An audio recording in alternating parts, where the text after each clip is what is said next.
शशिवर्णं चतुर्भुजं प्रसन्नवदनं ध्यायेत् सर्वविघ्नोपशान्तये। श्रुतिस्मृतिपुराणानाम् आलयं करुणालयं नमामि भगवत्पादं शङ्करं लोकशङ्करं शङ्करं शङ्कराचार्यं केशवं वादरायणं सूत्रभाष्यकृतौ वन्दे भगवन्तौ पुनः पुनः। ॐ नमः परमहंसास्वादितचरणकमलजन्मकरन्दाय भक्तजनमानसनिवासाय श्रीरामचन्द्राय।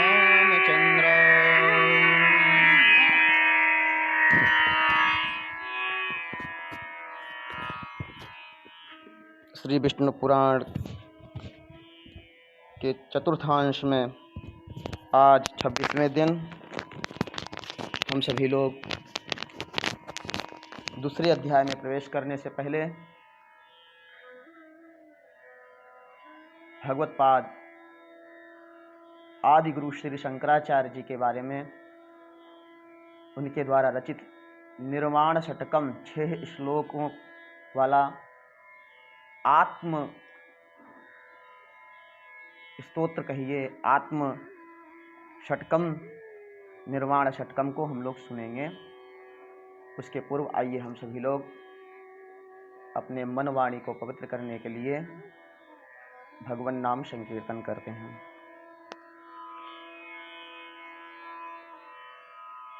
श्री राम जय जय राम, श्री राम जय जय राम, श्री राम जय जय राम, श्री राम जय जय राम। श्री कृष्ण गोविंद हरे मुरारे, हे नाथ नारायण वासुदेव, जिह्वे पिबस्वामृत में तदेव, गोविंद दामोदर माधवेति। नमोऽश्वनन्ताय सहस्रमूर्तये, सहस्रपादाय शिरोरुबाहवे, सहस्रनाम्ने पुरुषाय शाश्वते, सहस्रकोटि युगधारिणे नमः। श्री कृष्ण गोविंद हरे मुरारे, हे नाथ नारायण वासुदेवा। श्री कृष्ण गोविंद हरे मुरारे, हे नाथ नारायण वासुदेवा। श्री कृष्ण गोविंद हरे मुरारे, हे नाथ नारायण वासुदेवा। श्री कृष्ण गोविंद हरे मुरारे, हे नाथ नारायण वासुदेवा। श्री कृष्ण गोविंद हरे मुरारे, हे नाथ नारायण वासुदेवा। श्री कृष्ण गोविंद हरे मुरारे, हे नाथ नारायण वासुदेवा।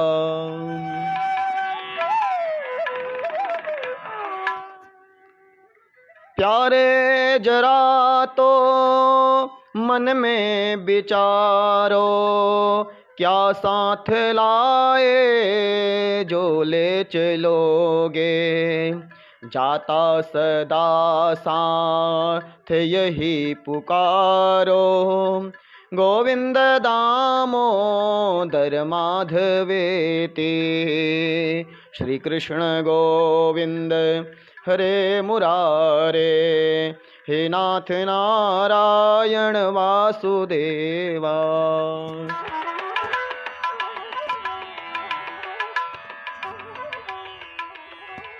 सखेति मत्वा प्रसभं यदुक्तम्, हे कृष्ण हे यादव हे सखेति, अजानता महिमानं तवेदं, मया प्रमादात् प्रणयेन वापि।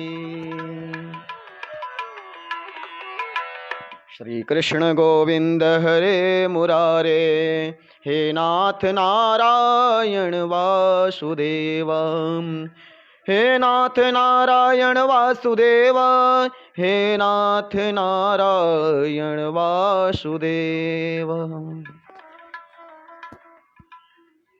बोलिए कृष्ण कन्हैया लाल की जय, श्री सद्गुरुदेव भगवान की जय, श्री नर नारायण भगवान की जय।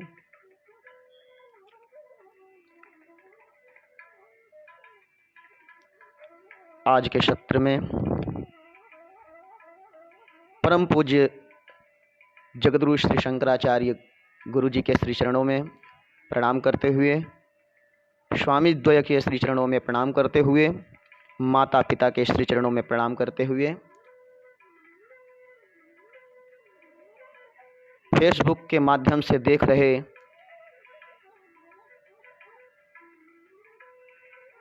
मित्र बंधुओं, भाइयों, माताओं, बहनों एवं विद्वत वृंद, आचार्य वृंद, संत वृंद, आचार्य वृंद, ब्रह्मचारी गण, साध्वी माताएं, बहनें, दीदी, सभी लोग जो सुन रहे हैं उन सभी को जय श्री कृष्णा। सर्व वैष्णव भक्तों ने जय श्री कृष्णा।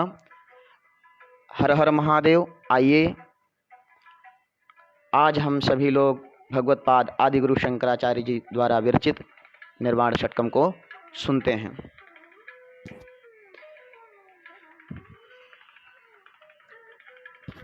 आदि गुरु शंकराचार्य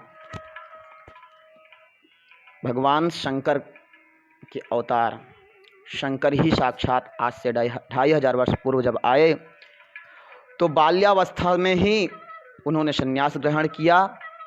माताएं, उनकी माता संन्यास दीक्षा नहीं दे रही थीं तो उन्होंने लीला किया, मगर के मुख में अपना शरीर को प्रविष्ट करा दिया।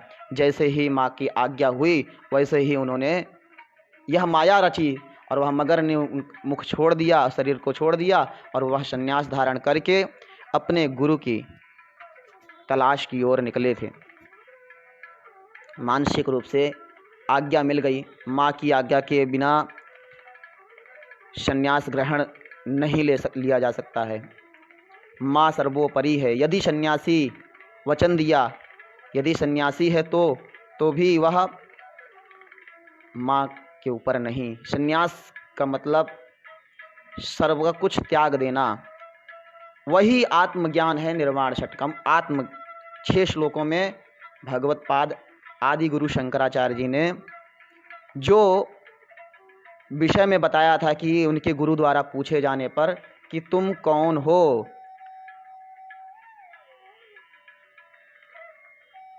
त्वम को असि, तुम कौन हो। तो बाल्यावस्था में आदि गुरु भगवान शंकर अपनी माँ से सन्यास की अनुमति लेकर सतगुरु की खोज में निकले। सतगुरु की खोज करते करते वे नर्मदा नदी के तट पर पहुंचे। नर्मदा के नदी के तट पर पहुंचे, वहां पर उस समय नर्मदा में बाढ़ आई हुई थी और जल स्रोत जो था वह उफान से भरा हुआ था। भगवान शंकर ने एक कमंडल लेकर के निकले थे। वह कमंडल लेकर के वे पहुँचे और देखे कि नर्मदा में जल का उफान भरा हुआ है, तो उन्होंने अपने कमंडल को आगे किया और नर्मदा का जो बाढ़ था उस कमंडल में समा गया। जितना बाढ़ था उनको उस पार जाना था, नर्मदा के उस पार जाना था, और नर्मदा में बाढ़ आई हुई थी। लेकिन एक छोटे से कमंडल में कोई साधारण ऐसी लीला, ऐसा चमत्कार मार्ग लेके लिए उन्होंने अपने जल कमंडल, जिस तरह संकल्प के लिए जब वामन अवतार अपना कमंडल लेकर के चलते हैं, भगवान ही कमंडल लेकर के आते हैं। भगवान कृष्ण अपना मुखमंडल में सारा ब्रह्मांड का दर्शन करा देते हैं। ऐसे ही भगवान शंकर ने यह लीला की। उस पार जाने के लिए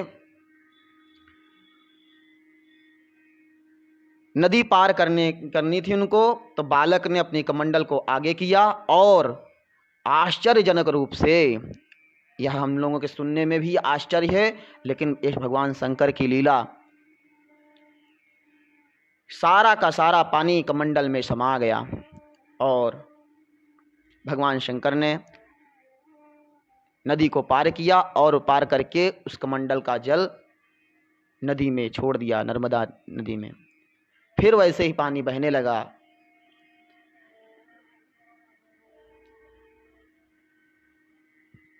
यह सब पास में ही नदी के किनारे एक ऋषि बैठे हुए थे। नर्मदा नदी के किनारे बैठे हुए थे ऋषि गोविंद भगवत पाद, पास ही में बैठे यह दृश्य देख रहे थे। यह लीला कौतूहलवश देख रहे थे और उन्होंने तभी पूछा कि बालक से कि तुम कौन हो। उस समय भगवान शंकर ने जो श्लोक 6 श्लोकों में उत्तर दिया, वही श्लोक आज हम सब लोग सुनेंगे, उसका अर्थ सुनेंगे। हम सभी लोग जानते हैं भगवान शंकर अविच्छिन्न परंपरा, अभी भी आदि नारायण परंपरा है, और भगवान शंकर अद्वैत सिद्धांत के, अद्वैत वेदांत सिद्धांत के मजबूती से उन्होंने प्रचार किया है और षण्मत स्थापना किया है। उन्हीं सिद्धांतों के श्लोक, जो 6 श्लोक हैं, उन्हीं में सिद्धांत वेद का, वेदांत का सिद्धांतों की झलक है 6 श्लोक में ही। उस श्लोक को सुन करके ऋषि गोविंद पाद जी, भगवत पाद जी, उनसे ज्ञान लेने हेतु उनको अपना शिष्य बना लेते हैं। कहते हैं यही उपयुक्त शिष्य है, इससे ज्ञान ग्रहण किया जा सकता है। उसको अपने शिष्य के रूप में स्वीकारते हैं। आइए हम सभी लोग भी भगवत पाद विरचित निर्वाण षटकम को सुनते हैं। श्रीमच्छंकराचार्य विरचित निर्वाण षटकम।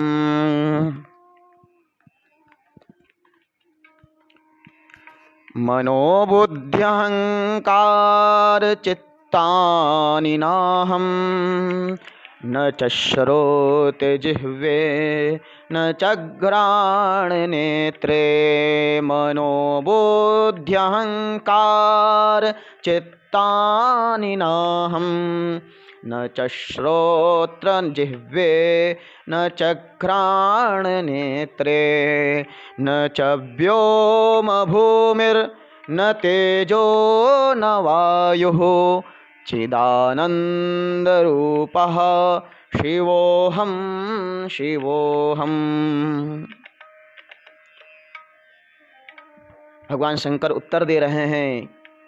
भगवान विष्णु बताते हैं कि मैं कण कण में व्याप्त, मैं ही सब कुछ हूँ। उनके जितने नाम हैं, अनंत नाम, जितने नाम हैं वो अनंत भी हैं, दैत्यों के नाम भी से भी वो नाम सब कुछ वही हैं।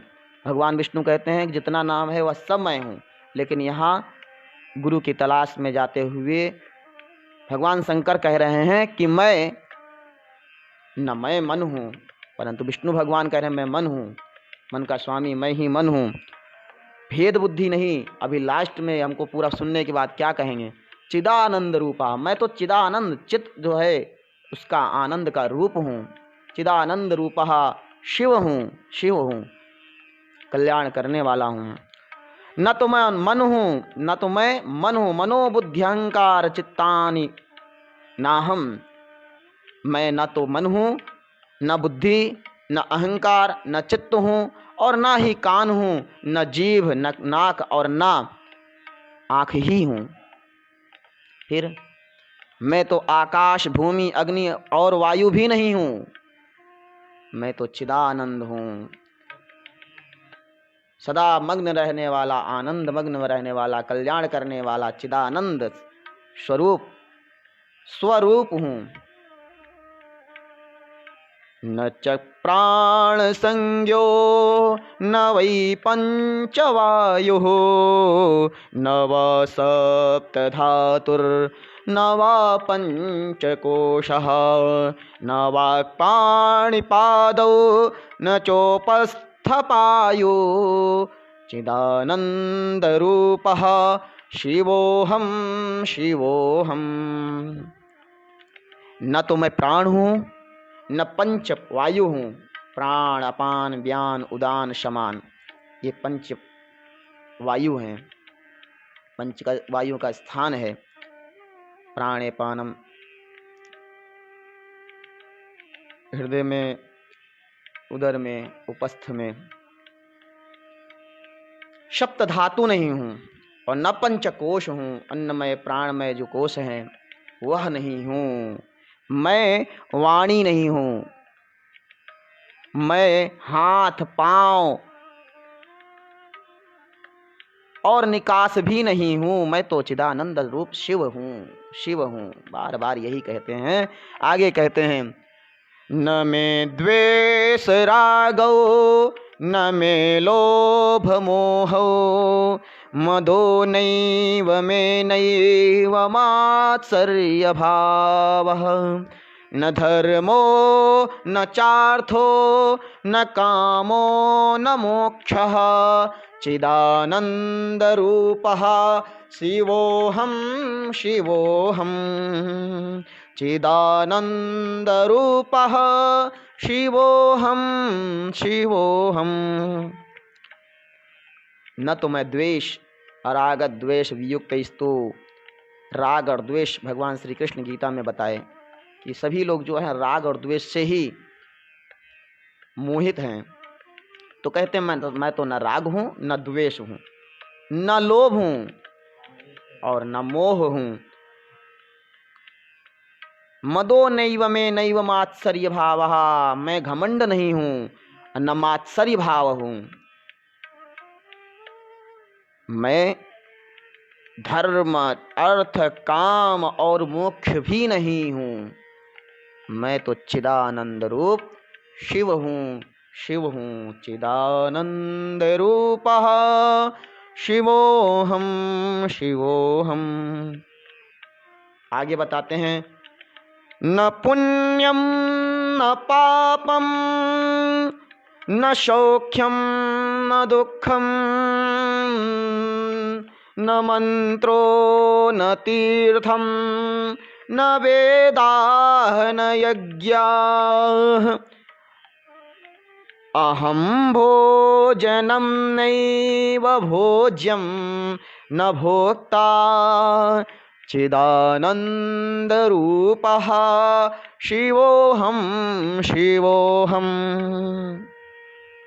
न तो मैं पुण्य हूँ, कहते हैं पुण्यात्मा, धर्मात्मा, महात्मा सबका कार्य देख करके कहते हैं ये तो बहुत पुण्यशाली है, ये तो पुण्यात्मा है, जिसकी महान आत्मा हो। सबका आत्मा सभी के अंदर आत्मा है, लेकिन विशेषण लग जाता है।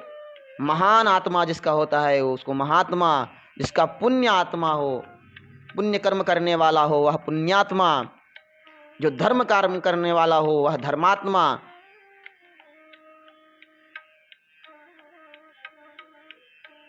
तो मैं तो न पुण्य करता हूँ न मैं पुण्य हूँ, करता हूँ नहीं, न मैं पुण्य हूँ न पाप हूँ। पुण्य और पाप, काल कहते हैं ना, काल, कालों के काल महाकाल।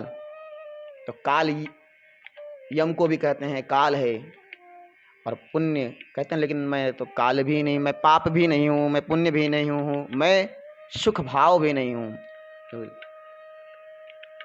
और मैं दुख भाव भी नहीं हूँ, और मैं ना मंत्र हूँ, न तीर्थ हूँ, न वेद हूँ, और ना यज्ञ ही हूँ। भगवान विष्णु क्या कहते हैं? यज्ञो वै विष्णु हूँ, यज्ञ साक्षात विष्णु हैं।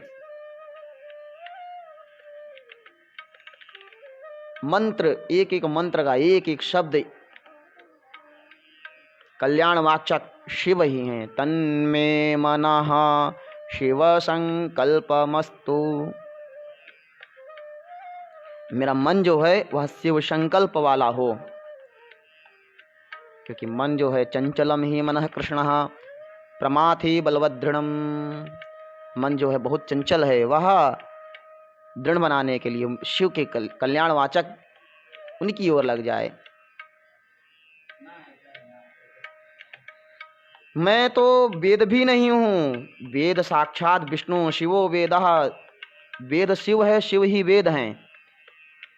अब कह रहे हैं तो मैं तो शिव हूँ, पर चिदानंद अभी गुरु के पूछे जाने पर बता रहे हैं मैं कौन हो तुम? बोले ये सब तो मैं कुछ नहीं हूँ। फिर यह जो संसार में जितने भी अन्न कोश प्राणमय जो हैं पंच, ये सब संसार की बात बता रहे हैं कि ये सब तो मैं नहीं हूँ। अभी आगे कहते हैं 5वें श्लोक में, न मृत्युर्न शंका न मे जाति भेदः पिता नैव मे नैव माता न जन्म न बंधुर्न मित्रं गुरुर्नैव शिष्यः चिदानंद रूपः शिवोहम शिवोहम। न तो मैं मृत्यु हूँ, काल अभी बताया ना, महाकाल हैं, सब कुछ हैं, लेकिन कह रहे हैं मैं चिदानंद रूप में आ रहा हूँ। अभी सन्यास का आज्ञा प्राप्त करके आए, और उनके कमंडल के द्वारा देखे जाने पर ऋषि गोविंद पाद जी ने ऐसा आश्चर्यचकित होने वाला कौतूहलवश देखते हुए इनसे पूछते हैं, कोसी त्वम? तो वह अपना परिचय बता रहे हैं कि यह सब मैं कुछ नहीं हूँ, मृत्यु भी नहीं हूँ। क्योंकि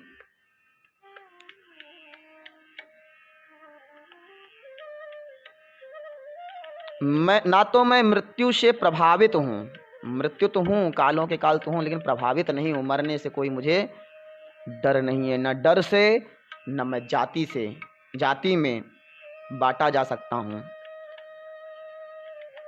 न मुझ में भेद किया जा सकता है, मेरा कोई बंधु नहीं है। यह सन्यासी ऐसा दृढ़ भाव लेकर के, सन्यासत्व का भाव लेकर के परम कल्याण के लिए गुरु के पास निकले हैं और गुरु को परिचय दे रहे हैं।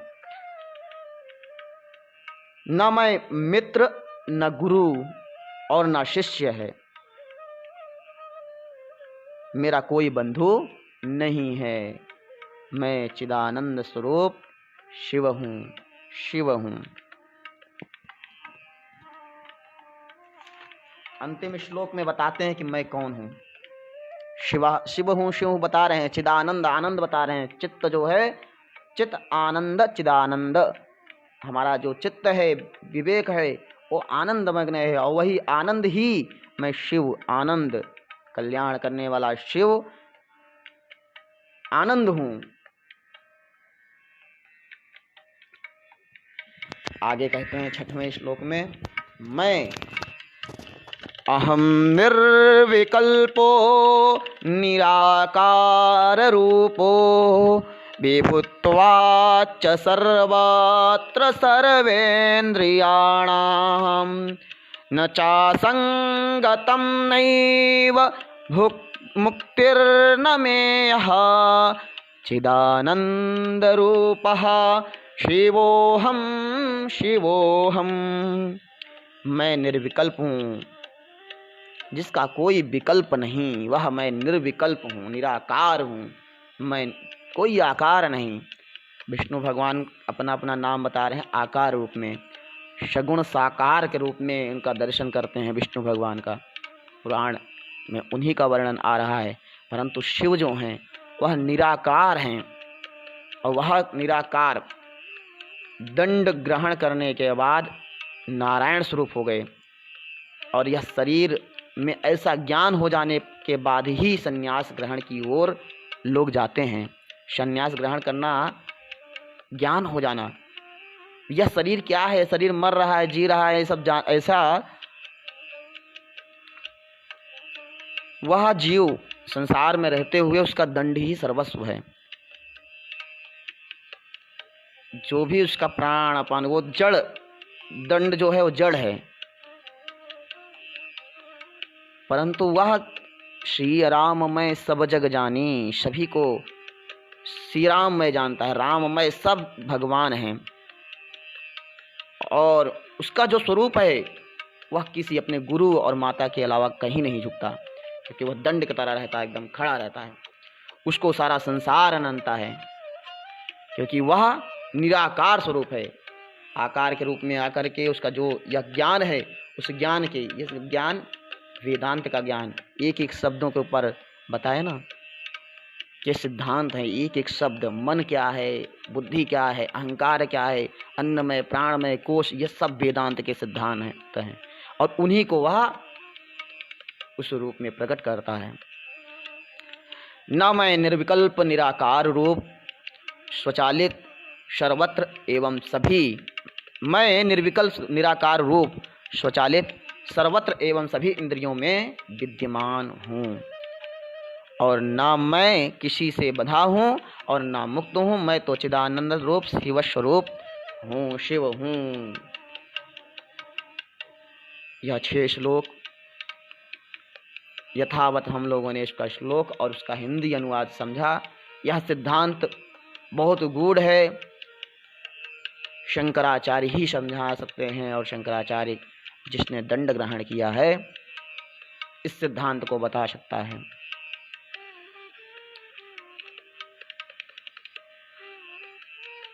बालक का ऐसा उत्तर सुनते ही ऋषि गोविंद पाद समझ गए कि यह कोई साधारण तो नहीं है, ऐसे योग्य शिष्य से ज्ञान ग्रहण किया जा सकता है।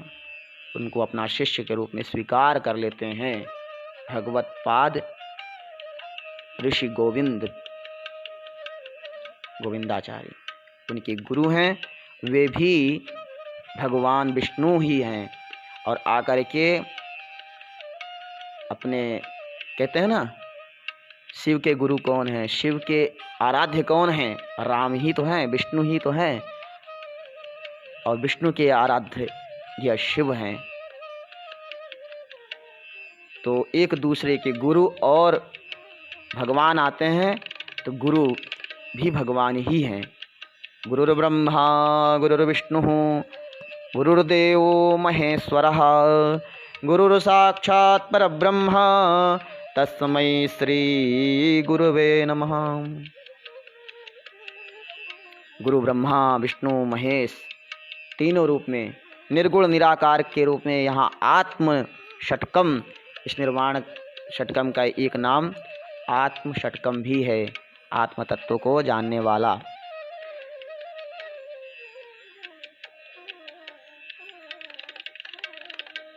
इन्हीं को सुनते हुए सभी बंधु मित्रों, भाइयों, बंधुओं, देवियों, सज्जनों,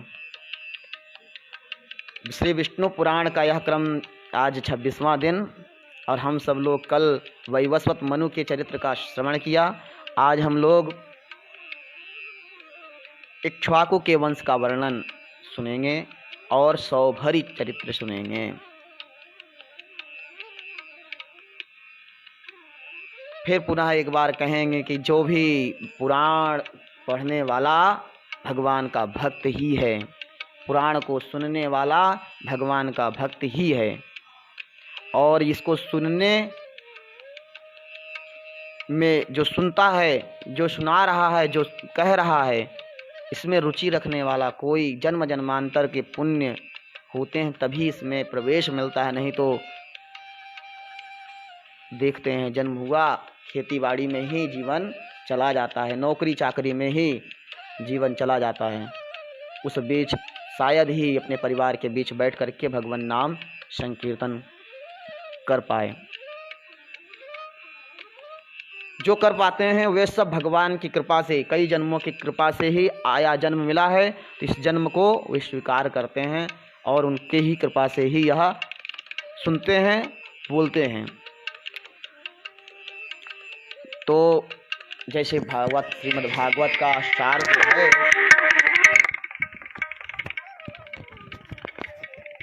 नाम संकीर्तनम वाला, नाम लेना, कलयुग केवल नाम आधारा। इस नाम आधार को लेकर के इस लॉकडाउन के अंतर्गत भविष्य में हम लोग पुराणों में सुन रहे हैं कि इसमें बहुत बड़ा रोजगार दिया हुआ है, जीविका दी हुई है। जो सिद्धांत इसमें बताया गया है उससे सभी लोगों का जीविका, सभी लोगों को चलता है, चाहे जो कास्ट को हो, चाहे जो ब्राह्मण, क्षत्रिय, वैश्य, शूद्र हैं, वे सभी के लिए उपाय बताया है। यदि वह सब अपना अपना स्वधर्म करने लगें, पुराणों को सुने, पुराणों को जाने और उसमें जो बताया गया उसको करने लगें, पूजा पाठ यदि कराएंगे तो उनको पूजा कराने से जो फल मिलेगा और जितने लोगों के पास रोजिका पहुंच जाएगी, सभी लोगों के पास पहुंच जाएगी। श्राद्ध कर्म करने से देव ऋण, पितृ ऋण, ऋषि ऋण, यह जो 3 ऋण हैं, इन ऋणों से मुक्ति मिल सकती है। जब यह ऋण से मुक्त होंगे तो कम से कम पुण्य भी बढ़ेगा, पुण्य बढ़ेगा तो और देख रहे हैं हम, यह सब पुण्य और प्रताप से ही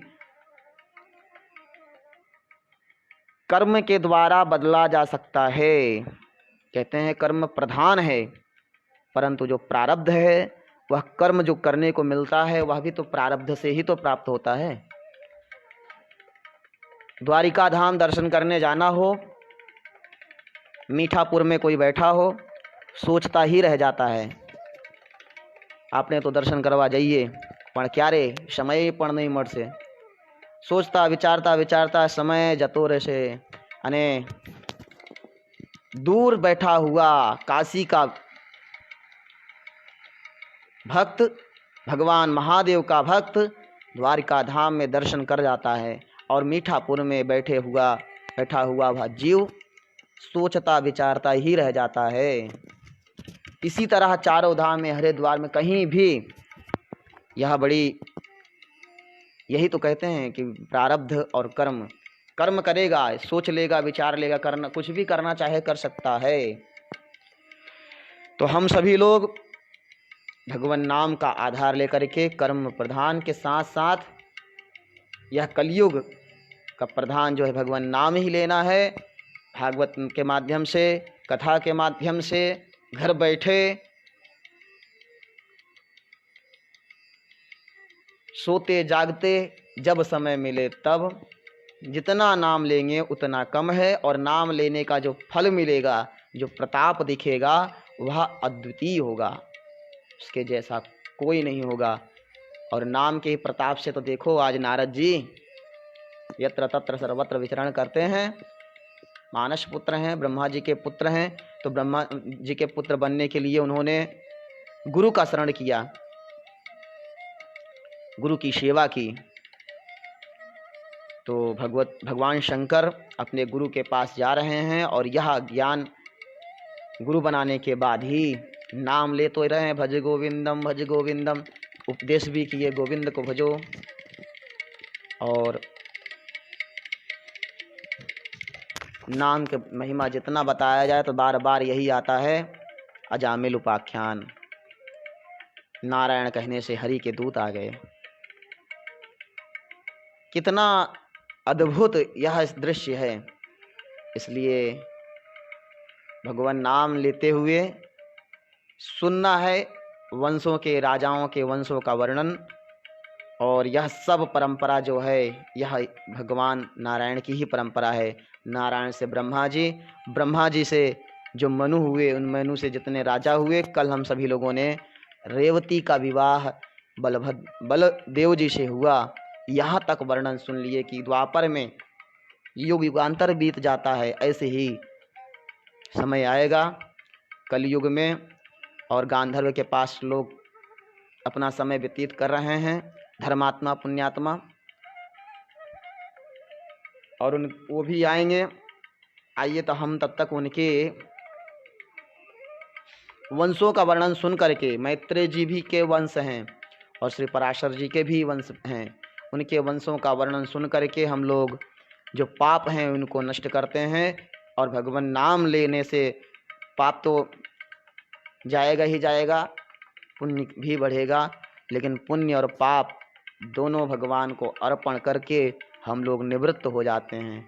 क्यों, संसार में सबको चाहते तो सब हैं, लेकिन अच्छा सुख चाहते हैं, सब सुख चाहते हैं। दूसरे को देख करके यही चाहते हैं, यही सोचते हैं कि मेरे पास भी गाड़ी हो, बंगला हो, हम भी, हमारे पीछे आगे आदमी रहें। नेता, जो भी नेता होगा वो सोचता है कि मुझे विधायक की सीट मिल जाए, विधायक से बाद मुझे भी मुख्यमंत्री का सीट मिल जाए, स्थान मिल जाए, प्रधानमंत्री का मिल जाए। आस रहे या ना रहे, लेकिन अंदर अंदर मन होता ही है जो उसके ऊपर है। अब जो छोटी बुद्धि का है वो तो सोच भी नहीं सकता भाई। जिसने राजनीति के बारे में जिसको पता ही नहीं है, जो छोटा नेता होगा उतनी बड़ी तक सोच शायद ही, पर उसके मन में भी होता है। पहले तो हम, अभी क्या हुआ, प्रधान है तो क्या हुआ, आज प्रधान है, आज हमारी पूरे गांव में 2-5 नहीं 15 साल से प्रधान है। अब हमको आगे लड़ना चाहिए, अब विधायक बनना चाहिए, तो विधायक ही लड़ता है, विधायक ही भी जीतता है, सांसद बनता है। तो एक सीढ़ी के ऊपर सीढ़ी जाता है, जैसे उसका प्रारब्ध होता है वैसे ही वह विजय प्राप्त करते हुए आगे से आगे बढ़ता रहता है। और यहाँ पर हम लोग भगवान नाम लेंगे, नारायण नारायण बोल ए माँ कल्याणी छे। बस नारायण नारायण कहेंगे तो उसी में हमारा कल्याण है। सीताराम सीताराम बोल ए माँ उद्धार छे। सीताराम सीताराम कहने से ही उद्धार है, राम राम कहने से ही कल्याण है।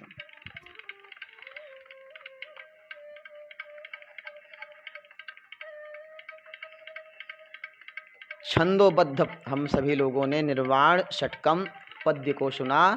अब जो यह चतुर्थांश चल रहा है विष्णु पुराण का, इसमें गद्य से भरा हुआ इक्ष्वाकु के वंशों का वर्णन है। हम सब लोग जानते हैं कि काव्य में गद्य, पद्य और चंपू, रामायण जो है मिश्र काव्य। काव्य में 2 शैलियां हैं, 3 शैलियां हैं, कोई या तो गद्य होगा, या तो पद्य होगा, या तो मिश्र होगा। तो नाटक दूर, हम लोग इस पूरा संसार जो है नाटक मंच ही है ना। दुनिया में जो चल रहा है, जो पिक्चर वगैरह चलता है, उसमें जो हीरो हीरोइन होते हैं, अभिनय करते हैं, अभिनय, ऐसे ही रामायण और महाभारत का भी यह इतिहास बीत चुका है, संसार में यह बीत चुका है। इतिहास और पुराण है, प्राचीन है, उसका उल्लेख भी मिलता है कि इतना पुरातन है, और यही सनातन है। तो इस नाटक को, इस रंगमंच को समझने के लिए संसार का उदाहरण देना पड़ता है।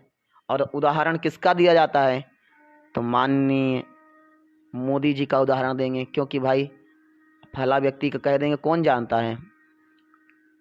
अपने मित्र का किसी का नाम ले लें तो अपने मित्र को तो मैं ही जानता होऊंगा, या वह वही जान सकता है। यदि मेरा नाम किसी ने ले लिया, शिवराम, कौन है शिवराम,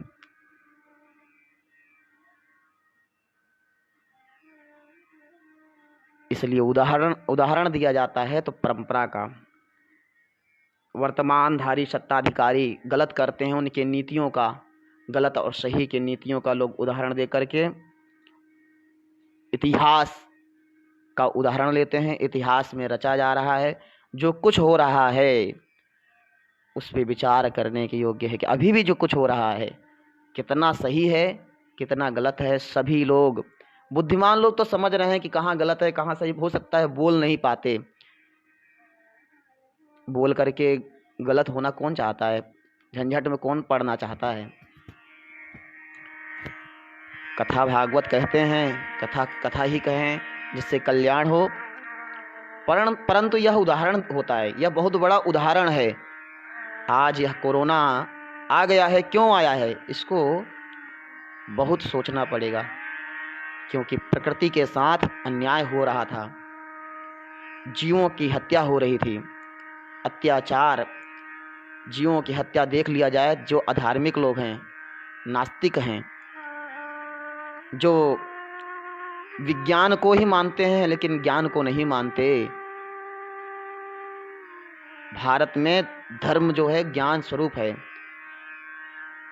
भारत देशवासी भारत को बचाए हैं तो वो सनातनी ही बचाए हैं। हिंदू कहते हैं हिंदू की बात करो, हिंदुत्व की बात करो तभी रहोगे, ऐसा गलत है। कोई नहीं, सब रहेंगे यहाँ, जीव प्राणी मात्र जो जहाँ है रहेगा, पर कोई जल्दी मरेगा कोई बाद में मरेगा। मरेंगे तो सभी। मुस्लिमों का शासन, अकबर शासन कहते हैं 1000 वर्ष तक राज किए, गया ना। कुछ वर्षों तक यहाँ अंग्रेज शासन किए हुए भी गए ना। 70 साल तक कांग्रेस का शासन रहा, वो भी गए, और यह बीजेपी शासन चल रहा है। यदि उसमें धार्मिक, कुछ न कुछ धार्मिक है ही है, लेकिन धार्मिक से ज़्यादा अधार्मिक करना शुरू कर दिया है। शुरुआत हो गई है, इसका भी पतन निश्चित है। इसने सोच रखा है कि 50-60 साल तक तो मेरा कल्याण हो ही गया, बना लिया। क्योंकि जो राजनीतिक बैठे हैं ना, खेल खेल रहे हैं, उनको सब पता है कि क्या क्या करने से कब तक, कितना हमारा शासन कब तक चले। यदि मुद्दा नहीं है, कभी भी मुद्दा उनके पास नहीं होता है तो 2 मुद्दा ला ही देते हैं। अभी तक तो राम मंदिर मुद्दा था, राम मंदिर बन गया, अब कौन सा मुद्दा हो। बनने में भी कैसे बना, जिनको देना था, जिनको बनाने के जिनको अधिकार था, वो तो अभी उन्हीं का बहुत बड़ा है कि भाई जितने मठ मंदिर हैं अब हम ही सबसे बड़े धार्मिक हैं। धार्मिक धर्माचार्य बनना, धर्माचार्य के साथ साथ संत, उन अपने कल्याण के लिए, जगत के कल्याण के लिए ऐसा सोचना, उस वैसे जीविका चल के दिखाओ। बड़े बड़े महलों में रहने वालों, एक बार कांटों के राहों पर चल करके तो दिखाओ, पता चल जाएगा कि गरीब कैसे होते हैं, कैसे जीते हैं। गरीब किसान बातें करेंगे, समर्थ तो हैं, परंतु हमेशा ऊपर वालों को, समर्थ को नहीं दोष गोसाई। जो समर्थ वाले हैं उसमें दोष नहीं देखते, वो बोलते हैं उन्हीं का कल्याण करेंगे। और ये लोग तो छोड़ दिए हैं। ऐसी स्थिति पैदा हुई है, अब इसमें सोचने विचारने का ही है। नाम के अलावा जो नाम ले रहा है, जिसको डर नहीं है, मरेगा ही, नाम लेते लेते मर जाएगा। परंतु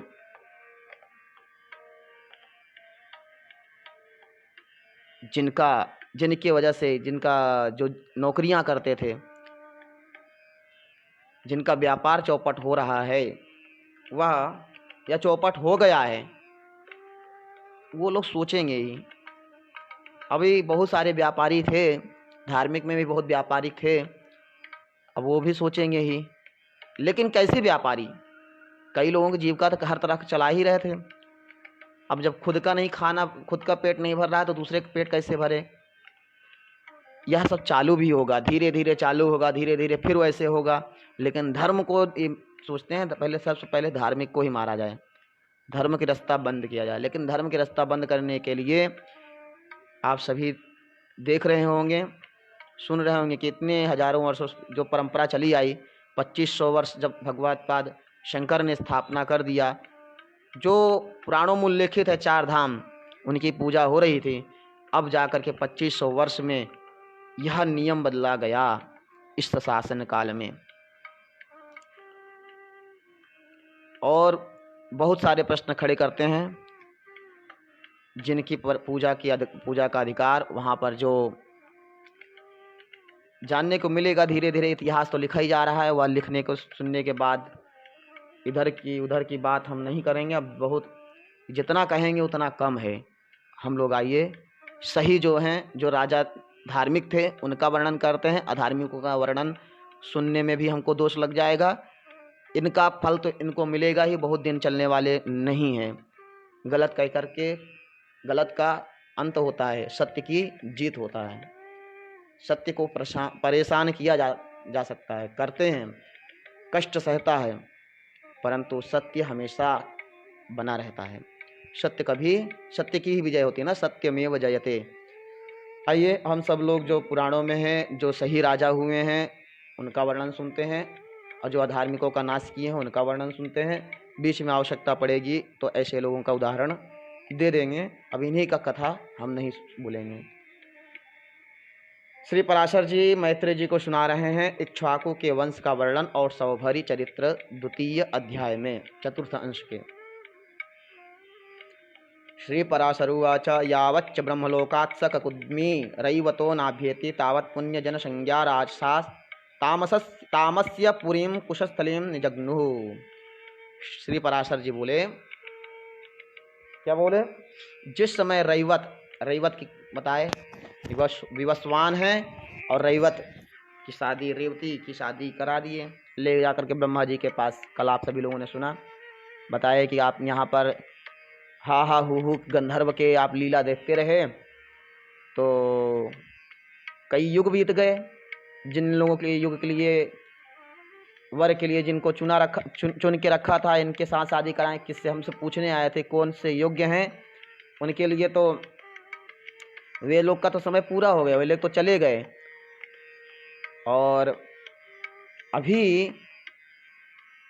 यह जो द्वापर युग का जो कृष्ण हैं, कृष्ण के भाई बलदेव, वह योग्य राजा हैं, उनके साथ इनका पाणी ग्रहण करा दीजिए। आए देखे, हल से उन्होंने छोटा कर दिया। अब ये यहाँ पर वही बता रहे हैं कि जिस समय रैवत ककुदमी ब्रह्मलोक से लौटकर नहीं आए थे, ककुदमी ब्रह्मलोक,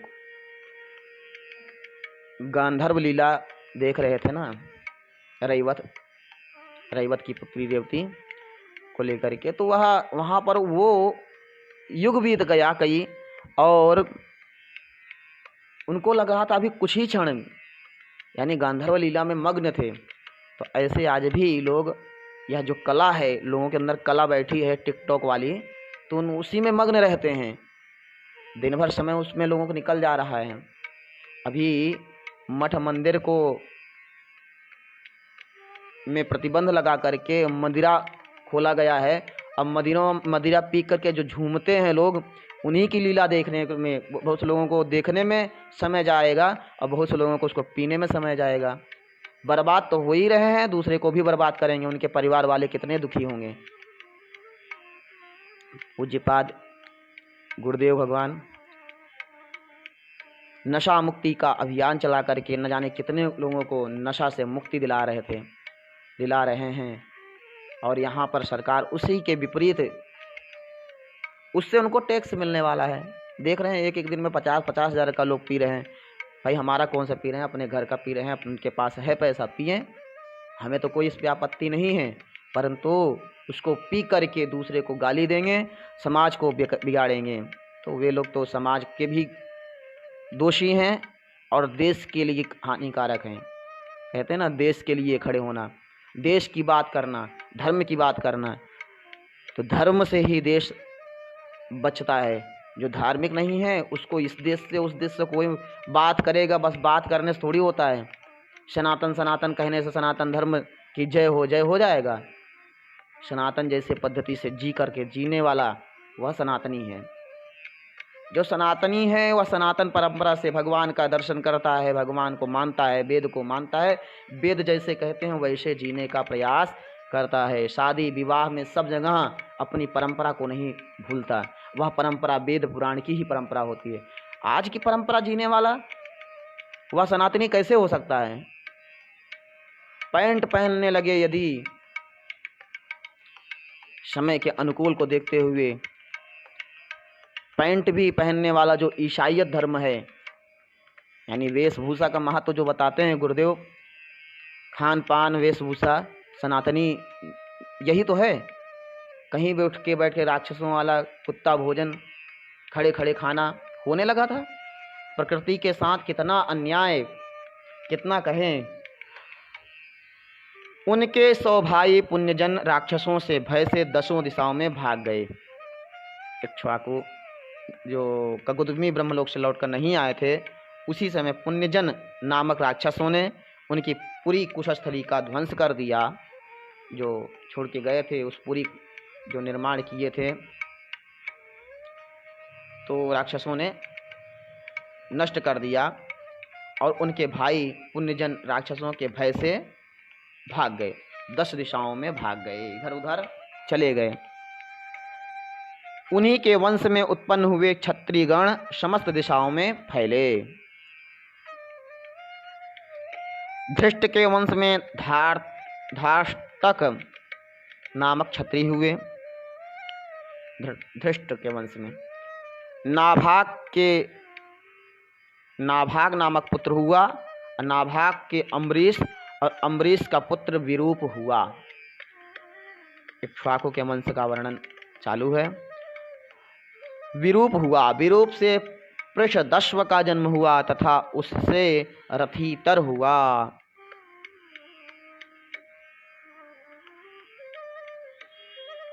रथीतर अम्बरीश के ही कुल में हुए। अब रथीतर के संबंध में एक श्लोक यहाँ पर प्रसिद्ध है। एते क्षत्र प्रसूता वै पुनश्चांगिरसा स्मृताः रथीतराणां प्रवराः क्षत्रोपेता द्विजातयः। रथीतर के वंशज क्षत्रिय संतान होते हुए भी आंगिरस कहलाए, अतः वे क्षत्रोपेत ब्राह्मण हुए।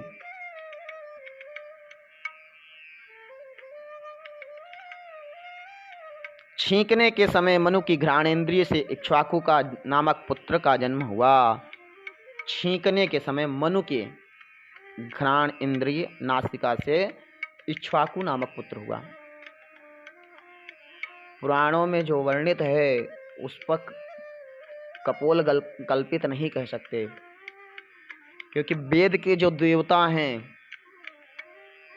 शुक्ल यजुर्वेद, ऋग्वेद, यजुर्वेद, सामवेद, अथर्ववेद, सबके जो उनके भी देव ध्यान में बोला जाता है ऋषि।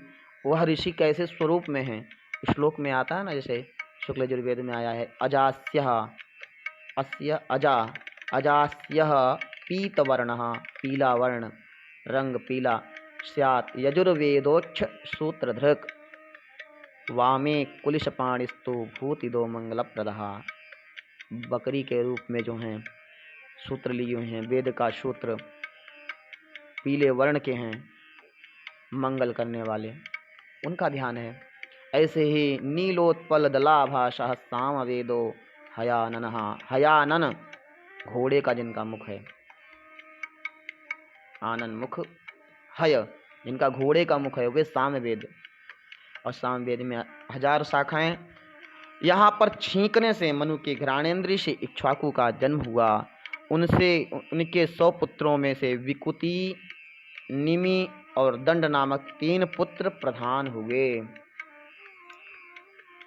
तथा उनके शकुनी आदि 50 पुत्र उत्तरापथ के और शेष 48 दक्षिणापथ के शासक हुए।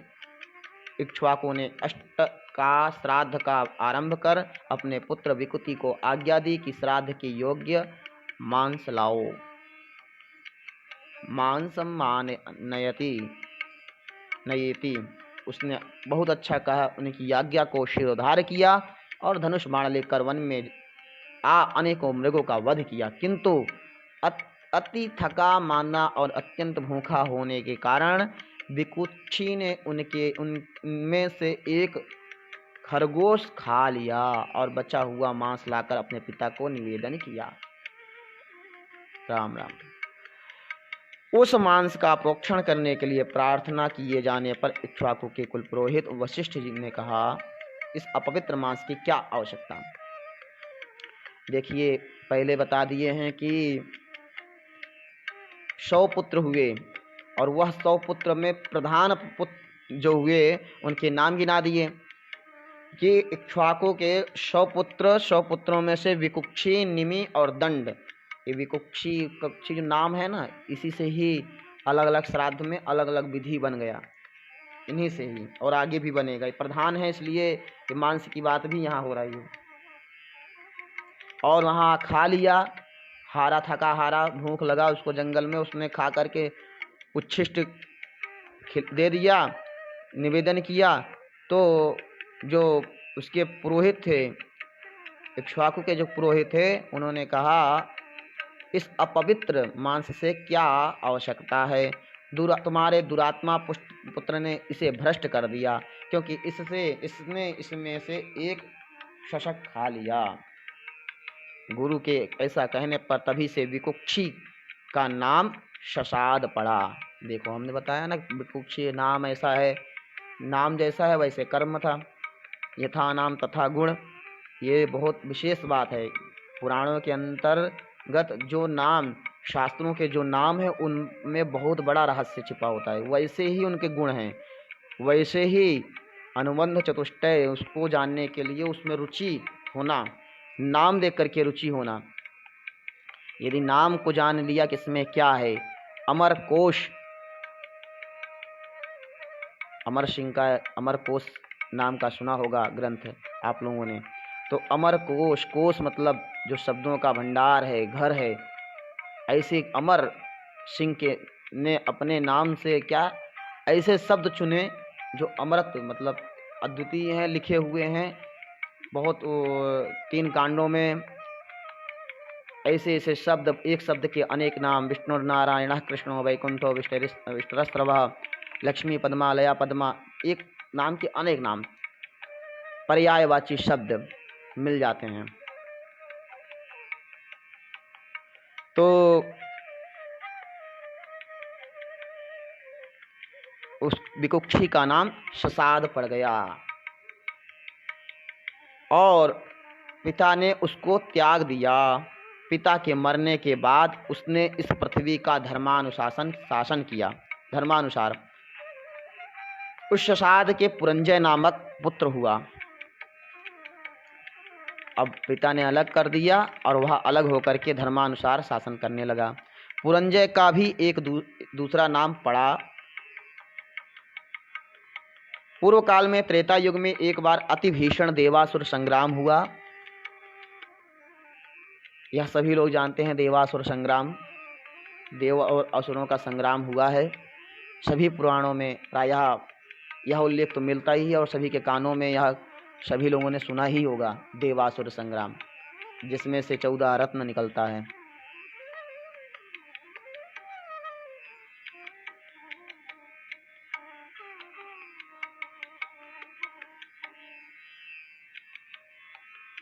शशाद के पुरंजय नामक पुत्र हुआ।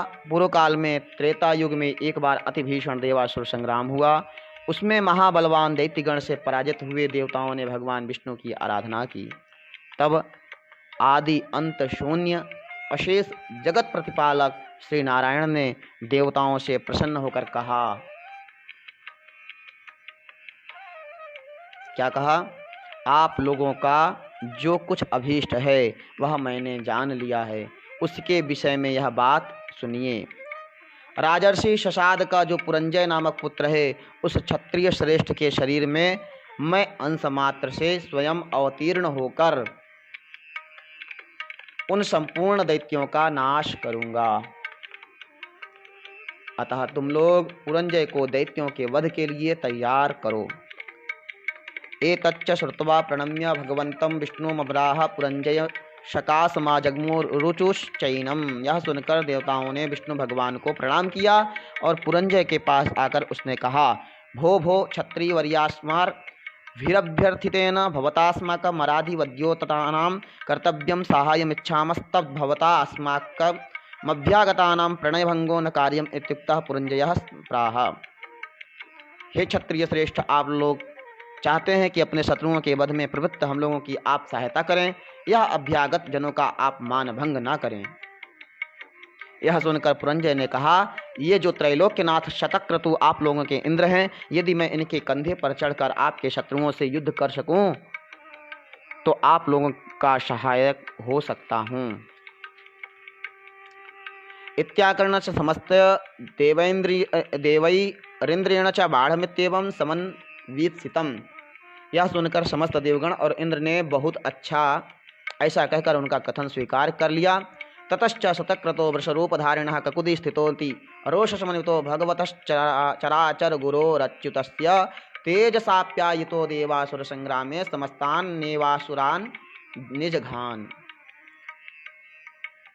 फिर वृषभ रूपधारी इंद्र की पीठ पर चढ़कर चराचर गुरु भगवान अच्युत के तेज से परिपूर्ण होकर राजा पुरंजय ने रोषपूर्वक सभी दैत्यों को मार डाला। उस राजा ने बैलिक ककुद कंधे पर बैठकर दैत्य सेना का वध किया था, अतः उसका नाम ककुत्स्थ पड़ा।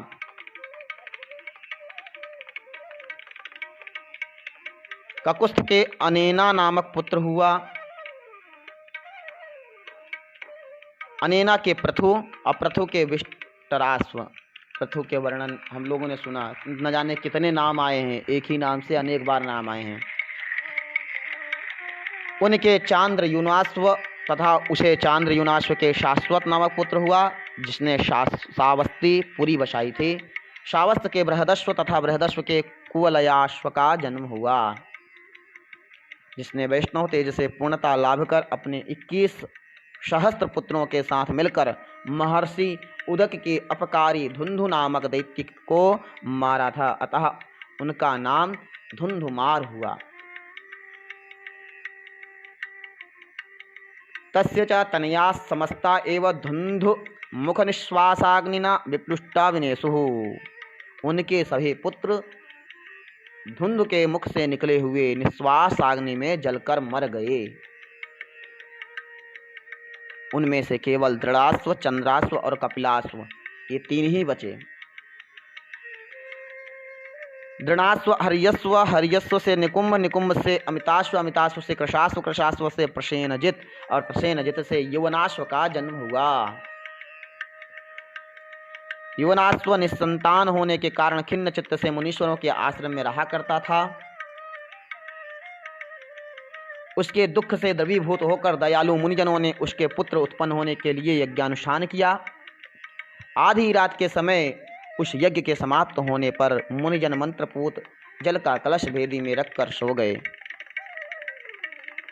उनके सो जाने पर अत्यंत पिपासाकुल होकर राजा ने उस स्थान में प्रवेश किया और सोए होने के कारण उन ऋषियों को उन्होंने नहीं जगाया तथा उस अपरिमित महात्मशाली कलश के मंत्रपूत जल को पी लिया। जागने पर ऋषियों ने पूछा, इस मंत्रपूत जल को किसने पिया है? इसका पान करने पर ही युवनाश्व की पत्नी महाबल विक्रमशील पुत्र उत्पन्न करेगी। यह सुनकर राजा ने कहा, मैंने ही बिना जाने यह जल पी लिया है। अतः युवनाश्व के उदर में गर्भ स्थापित हो गया। राजा के गर्भ में राजा के ऐसी मंत्रपूत इष्टापूर्त और क्रमशः बढ़ने लगा। यथा समय बालक राजा की दाईं कोंख फाड़ कर निकल आया, किंतु इससे राजा की मृत्यु नहीं हुई। उसके जन्म लेने पर मुनियों ने कहा, यह बालक क्या पान करके जीवित रहेगा? उसी समय देवराज इंद्र ने आकर कहा, यह मेरे आश्रय जीवित रहेगा। अतः उसका नाम मानधाता हुआ। देवेंद्र ने उसके मुख में अपनी तर्जनी अंगूठे के पास की अंगुली दे दी और वह उसे पीने लगा। उस अमृतमयी अंगुली का आस्वादन करने से वह एक ही दिन में बढ़ गया। तभी से चक्रवर्ती मांधाता सप्तद्वीपा पृथ्वी का राज्य भोगने लगा। इसके विषय में यह श्लोक कहा जाता है, यावत् सूर्य उदेत्यस्तं यावच्च प्रतिष्ठते सर्वं तद्यौवनास्त्वस्य मान्धातुः क्षेत्रमुच्यते। जहाँ से सूर्य उदय होता है और जहाँ अस्त होता है वह सभी क्षेत्र यौवनास्व के पुत्र मानधाता का है, ऐसा कहा जाता है। मानधाता का नाम आप सभी लोगों ने सुना। मानधाता का जन्म कैसे हुआ वह भी आप लोगों ने सुना। और मानधाता जो है इतना प्रभाव चक्रवर्ती है, जहाँ से सूर्य उदय होता है और जहाँ तक अस्त होता है वह सभी क्षेत्र यौवनाश्व के पुत्र मानधाता का है। मानधाता ने शतबिंदु की पुत्री बिंदुमती से विवाह किया और उससे पुरकुत्स, अम्बरीश और मुचकुंद नामक 3 पुत्र उत्पन्न किए तथा उसी बिंदुमती से उनके 50 कन्याएं हुई। तस्मिन्नन्तरे बह्वृचश्च सौभर्यनाम महर्षिरन्तर्जले 12 कालम उवास। अब हम लोग सौभरी चरित्र सुनेंगे। इक्ष्वाकु वंश का इतना लंबा विस्तृत जानकारी, सबके नाम गिनाए इक्ष्वाकु से लेकर के मानधाता तक। अब बता रहे हैं सौभरी। मानधाता उसी समय बह्वृच सौभरी नामक महान ऋषि ब्रह्मर्षि राजर्षि। सबसे पहले ब्रह्मर्षि, फिर महर्षि, फिर राजर्षि, उत्तरोत्तर का क्रम है। तो महर्षि जो हैं 12 वर्ष तक जल में निवास किया। उस जल में सम्मत नामक एक बहुत सी संतानों वाला और अति दीर्घकाय मत्स्य राज था। उसके पुत्र, पौत्र और दौहित्र आदि उसके पीछे, आगे तथा इधर उधर पक्ष, पुच्छ और सिर के ऊपर घूमते हुए अति आनंदित होकर रात दिन उसी के साथ क्रीड़ा करते थे। उसी प्रकार जल में स्थित सौभरी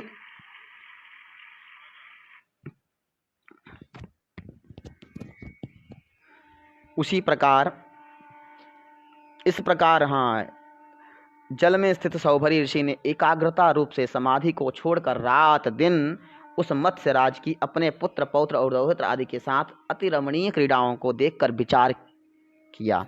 अहो धन्योऽयं मीदृशं अनभिमतं योऽन्यतरमवाप्यैभिरात्मज पुत्र पौत्र दौहित्रादिभिस्स सह रममाणो अतीवास्माकं स्पृहामुत्पादयति। अहो, यह धन्य है जो ऐसी अनिष्ट योनि में उत्पन्न होकर भी अपने इन पुत्र, पौत्र और दौहित्र आदि के साथ निरंतर रमण करता हुआ हमारे हृदय में ढाह उत्पन्न करता है, हमारे साथ रमण करता है।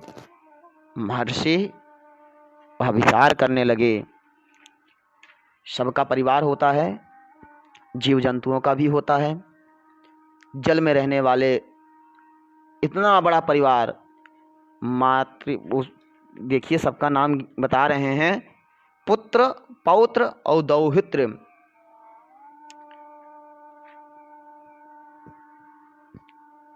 सबके साथ रहने वाला ऐसा परिवार। मनुष्य तो रहे लेकिन जीव रहते हैं। मनुष्यों को सीखना चाहिए। आजकल लोग शादी हुआ नहीं कि सोचते हैं कि हमारा परिवार सिर्फ मैं, हम दो, हमारे 2 माता पिता कहाँ गए, भाई का लड़का जो है वो कहाँ गया, भतीजा कहाँ गया, भाई कहाँ गया, दादाजी कहाँ गए, भांजा कहाँ गया, ये सब लोग कहाँ गए। ये सब लोग छोड़ करके हम 2, हमारे 2, हमारे बच्चे जो हैं वो और हम 2, यहीं तक हमारा परिवार है। लेकिन जीवों से सीखना चाहिए।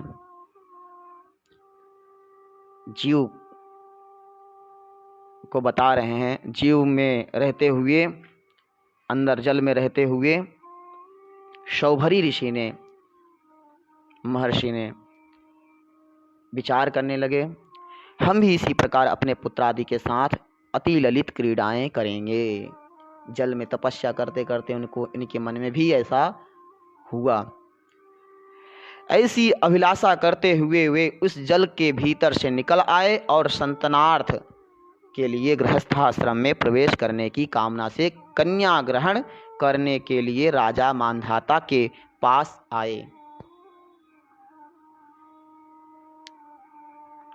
आगमन श्रवण शमनंतरम चौथाय तेन राज्ञा सम्यग् अर्घ्यादिना संपूजितः कृतासन परिग्रह शौभरी रुवाच राजानम। मुनिवर का आगमन सुन राजा ने उठकर अर्घदान आदि से उनका भली प्रकार पूजन किया। तदनंतर शौभरी मुनि ने आसन ग्रहण करके राजा से कहा।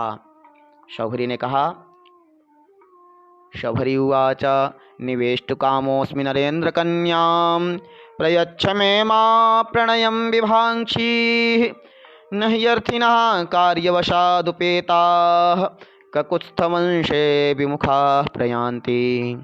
शौभरी जी बोले, हे राजन, मैं कन्या परिग्रह का अभिलाषी हूँ, अतः तुम मुझे एक कन्या दो, मेरा प्रणय भंग मत करो। ककुत्स्थ वंश में कार्यवश आया हुआ कोई भी प्रार्थी पुरुष कभी खाली हाथ नहीं लौटता। हे मांधाता, पृथ्वी तल में और भी अनेक राजा लोग हैं और उनके भी कन्याएं उत्पन्न हुई हैं, किंतु याचकों को मांगी हुई वस्तु दान देने के नियम में दृढ़ प्रतिज्ञ तो यह तुम्हारा प्रशंसनीय कुल ही है। राजन, तुम्हारे 50 कन्याएं हैं, उनमें से तुम मुझे केवल एक ही दे दो। हे नृपश्रेष्ठ, मैं इस समस्त प्रार्थना भंग की आशंका से उत्पन्न अतिशय दुख से भयभीत हो रहा हूँ। श्री पराशर जी बोले, इति ऋषि वचनम आकर्ण्य स राजा जर्जरित देहम ऋषिमालोक्य प्रत्याखान कातरस्तस्माच्च शाप भीतो बिभ्यत् किंचित दधो मुखश्चिदम चिरम दध्यौ च। ऋषि के ऐसे वचन सुनकर राजा उनके जरा जीर्ण देह को देखकर शाप के भय से अस्वीकार करने में कातर हो उनसे डरते हुए कुछ नीच को मुख करके मन ही मन चिंता करने लगे। शौभरी जी बोले, नरेंद्र कस्मात् समुपैष चिंता मसह्यमुक्तं न मयात्र किंचित यावस्वदेया तनया तयैव कृतार्थता नो यदि किं न लब्धा। हे नरेंद्र, तुम विचिंतित क्यों होते हो? मैंने इसमें कोई असह्य बात तो कही नहीं। काफी वृद्ध हो गए थे शौभरी, जल में वन में जाकर के जल में अंदर तपस्या कर रहे थे। वहां पर वह दृश्य देख करके आकर के गृहस्थ आश्रम में प्रवेश करना चाह रहे हैं और इनके वृद्ध शरीर देख करके मांधाता का बड़ा नाम है, एक तो उनकी प्रशंसा कर दी। आपके पास खुद 50 कन्याएं हैं, उनमें से एक कन्या दे दो। पर राजा सोचने लगे कितने वृद्ध हैं, सोचने लगे, मुंह सर को नीचा करके सोचने लगे, मन ही मन चिंता करने लगे। तभी शौभरी जी बोले कि हे नरेंद्र, तुम चिंतित क्यों होते हो? मैंने इसमें कोई असह्य बात तो कही नहीं है। जो कन्या एक दिन तुम्हें अवश्य देनी ही है, उससे ही यदि हम कृतार्थ हो सकें तो तुम क्या नहीं प्राप्त कर सकते हो। श्री पराशर जी बोले, तब भगवान शौभरी के शाप से भयभीत हो राजा मांधाता ने नम्रता पूर्वक उनसे कहा। क्या कहा? राजा बोले, भगवन असमत कुलस्थितियं य एव कन्या भी रुचितो भी जनवान वरस्तस्मयी कन्याम प्रदीयते भगवद्याञ्चा ध्यान या। राजा बोले, भगवान, हमारे कुल की यह रीति है कि जिस सत्कुलोत्पन्न वर को कन्या पसंद करती हो, यह परंपरा है मांधाता जी की। हमारी जो 50 कन्याएं हैं उनमें से जिसको जो वर पसंद हो, सत्कुलोत्पन्न अच्छे कुल से उत्पन्न कन्या वर को कन्या पसंद करती हो उसी को दी जाती है। आपकी प्रार्थना तो हमारे मनोरथों से भी परे है। न जाने किस प्रकार यह उत्पन्न हुई है। ऐसी अवस्था में मैं नहीं जानता कि क्या करूं। बस मुझे यही चिंता है महाराज। मांधाता के ऐसा कहने पर मुनिवर सौभरी ने विचार किया। मुझको टाल देने का यह एक और ही उपाय है। यह बूढ़ा है, प्रौढ़ा स्त्रियां हैं, इसे पसंद नहीं कर सकती, फिर कन्याओं की तो बात ही क्या है। यह बूढ़ा है और युवती स्त्रियां, जवान महिलाएं भी नहीं पसंद करेंगी, और कन्या की तो बात ही अलग है। ऐसा सोचकर ही राजा ने यह बात कही। अच्छा, ऐसा ही है, सही है, मैं भी ऐसा ही उपाय करूंगा। यह सब सोचकर उन्होंने मांधाता से कहा, यदि ऐसी बात है तो कन्याओं के अंतःपुर रक्षक नपुंसक को ही वहां मेरा प्रवेश कराने के लिए आज्ञा दो।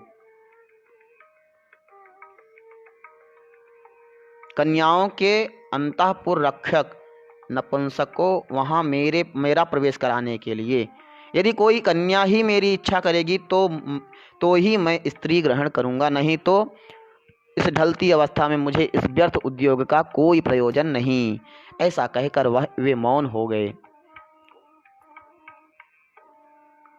ततश्च मांधाता मुनिशाप संकितेन कन्यांतः पुरवर्ष वरस समाज्ञप्तः। उसके बाद मांधाता मुनि के शाप की आशंका से कन्याओं के अंतःपुर में कक्ष में जो उनके रक्षक हैं, द्वारपाल है, उनको आज्ञा दे दी कि भाई जितने कन्याएं हैं आकर के पसंद कर लें, जिनके पसंद हो। उसके साथ अंतःपुर में प्रवेश करते हुए भगवान सौभरी ने अपना रूप सकल सिद्ध और गंधर्वगण से भी अतिशय मनोहर बना लिया।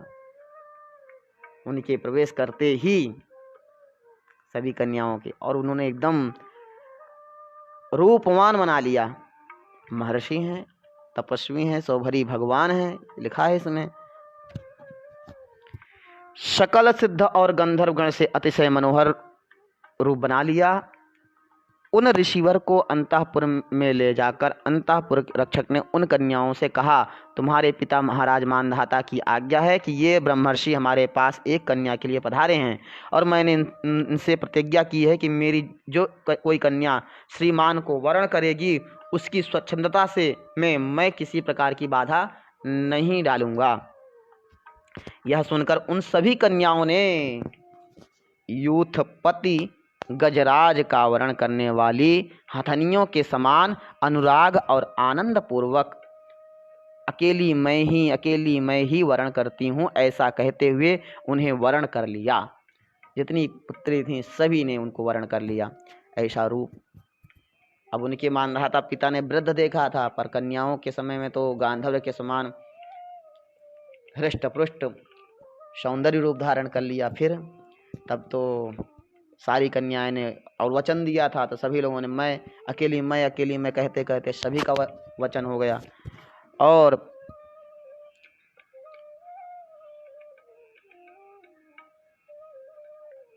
वे परस्पर कहने लगी, अलम भगिन्यो हमिमं मृणोम्यहं नैष तवानुरूपः।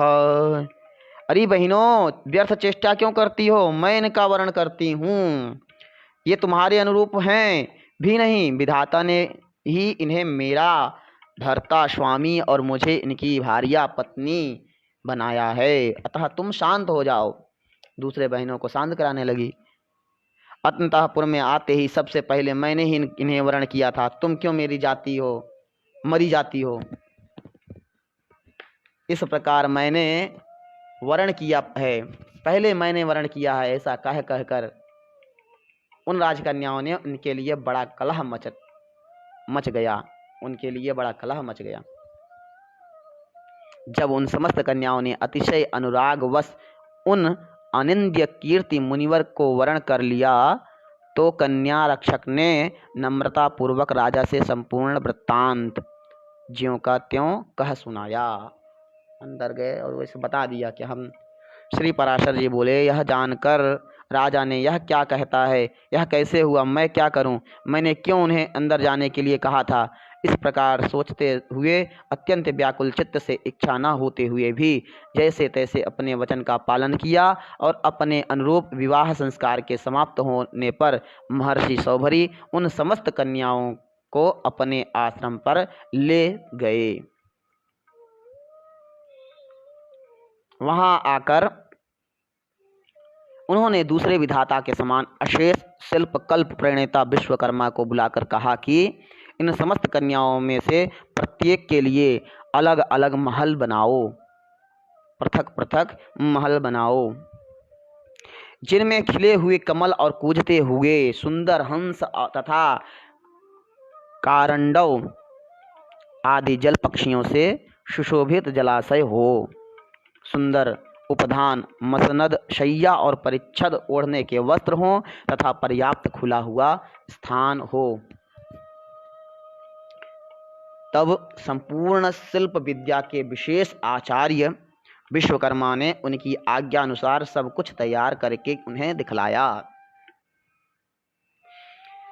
तदनंतर महर्षि सौभरी की आज्ञा से उन महलों में अनिवार्यानंद नाम की महानिधि निवास करने लगी। तब तो उन संपूर्ण महलों में नाना प्रकार के भक्ष्य, भोज्य और लेह्य आदि सामग्रियों से वे राजकन्याएं आए हुए अतिथियों और अपने अनुगत भृत्य वर्गों को तृप्त करने लगीं। एकदा तो धोत्री स्नेहा कृष्ट हृदयस्स महीपति रतिदुःखितास्ता उत सुखिता वा इति विचिन्त्य तस्य महर्षेराश्रम समीपमुपेत्य स्फुरदंशुमाला ललामां स्फटिकमय प्रसादमाला मतिरम्योपवन जलाशयां ददर्श। एक समय एकदा पुत्रियों के स्नेह से आकर्षित होकर राजा मानधाता यह देखने के लिए कि वे अत्यंत दुखी हैं या सुखी महर्षि सौभरी के आश्रम के पास निकट आए तो उन्होंने वहां अति रमणीय उपवन और जलाशयों से युक्त स्फटिक शिला के महलों की पंक्ति देखी, जो फैलती हुई मयूख मालाओं से अत्यंत मनोहर मालूम पड़ती थी। तदनंतर वे एक महल में जाकर अपनी कन्या का स्नेहपूर्वक आलिंगन कर आसन पर बैठे और फिर बढ़ते हुए प्रेम के कारण नैनों में जल भरकर बोले, बेटी तुम लोग यहाँ सुखपूर्वक हो ना, तुम्हें किसी प्रकार का कष्ट तो नहीं? महर्षि सौभरी तुमसे स्नेह करते हैं या नहीं? क्या तुम्हें हमारे घर की भी याद आती है? पिता के ऐसा कहने पर उस राजपुत्री ने कहा, पिताजी यह महल अति रमणीय है, ये उपवन आदि भी अतिशय मनोहर हैं। खिले हुए कमलों से युक्त इन जलाशयों में जल पक्षीगण सुंदर बोली बोलते रहते हैं। भक्ष्य भोज्यानुलेपन वस्त्रभूषण आदि भोगो मृदूनि शयनासनानि सर्वसम्मत समेतम मेगारस्थम। खाने के लिए जो भक्ष्य भोज्य आदि खाद्य पदार्थ, उपटन और वस्त्राभूषण आदि भोग तथा सुकोमल शय्यासन आदि सभी मन के अनुकूल हैं। इस प्रकार हमारा गार्हस्थ्य यद्यपि संपत्ति संपन्न है, तथापि अपने जन्मभूमि की याद भला किसको नहीं आती। आपकी कृपा से यद्यपि सब कुछ मंगलमय है, तथापि मुझे एक बड़ा दुख है कि हमारे पति ये महर्षि मेरे घर से बाहर कभी नहीं जाते। अत्यंत प्रीति के कारण ये केवल मेरे ही पास रहते हैं, मेरी अन्य बहनों के पास ये जाते ही नहीं। इस कारण से मेरी बहनें अति दुखी होंगी, यही मेरे अति दुख का कारण है। उसके ऐसा कहने पर राजा ने दूसरे महल में आकर अपनी कन्या का आलिंगन किया और आसन पर बैठने के अनंतर उससे भी इसी प्रकार पूछा। उसने भी उसी प्रकार महल आदि संपूर्ण उपभोगों का सुख का वर्णन किया और कहा कि अतिशय प्रीति के कारण महर्षि केवल मेरे ही पास रहते हैं। जितनी कन्याएं उतने महर्षि सौभरी।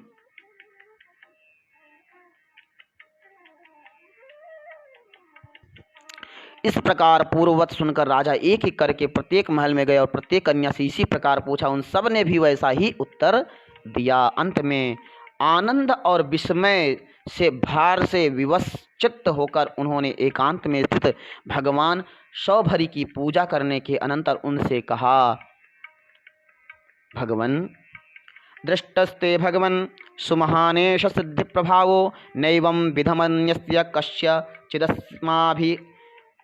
चिदस्माभिर्विभूतिभिर्विलसितमुपलक्षितं यदेतद् भगवतस्तपसः फलमित्यभिपूज्य तं ऋषिं तत्रैव तेन ऋषिवर्येण सह किंचित् कालमभिमतोपभोगान् बुभुजे स्वपुरं च जगाम।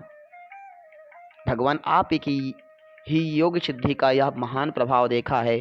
इस प्रकार के महान वैभव के साथ और किसी को भी विलास करते हुए हमने नहीं देखा। सो यह सब आपकी तपस्या का ही फल है। इस प्रकार उनका अभिवादन कर वे कुछ काल तक उन मुनिवर के साथ ही अभिमत भोग भोगते रहे और अंत में अपने नगर को चले गए आए। कालक्रम से उन राजकन्याओं से शौभरी मुनि के 150 पुत्र हुए। इस प्रकार दिन दिन स्नेह का प्रसार होने से उनका हृदय अतिशय ममतामय हो गया। वे सोचने लगे, क्या मेरे ये पुत्र मधुर बोली से बोलेंगे, अपने पांवों से चलेंगे? क्या ये युवावस्था को प्राप्त होंगे? उस समय क्या मैं इन्हें सपत्नीक देख सकूंगा? फिर क्या इनके पुत्र होंगे और मैं इन्हें अपने पुत्र पौत्रों से युक्त देखूंगा? इस प्रकार कालक्रम से दिनानुदिन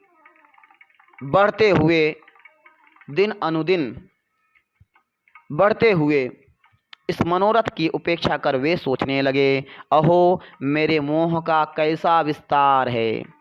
शौभरी भगवान महर्षि शौभरी जो योग बल से यह प्रमाण मिलता है कि इतनी कन्याओं के साथ अलग अलग रह करके एक ही स्थान पे कैसे इतने रूपों में कैसे इन लोगों के साथ रहते हैं। और मानधाता जैसे महान राजा पुरुष के गर्भ से दक्षिण भाग से निकल करके रहते हैं। यह बहुत गूढ़ शब्द हैं, रहस्य शब्द हैं और अगर वैज्ञानिक यह शोध करके निकाल देते हैं तो लोग कहते हैं वैज्ञानिकों ने किया है, परंतु पुराणों में पहले से ही उल्लेखित है। ऐसा हो सकता है, क्या नहीं हो सकता।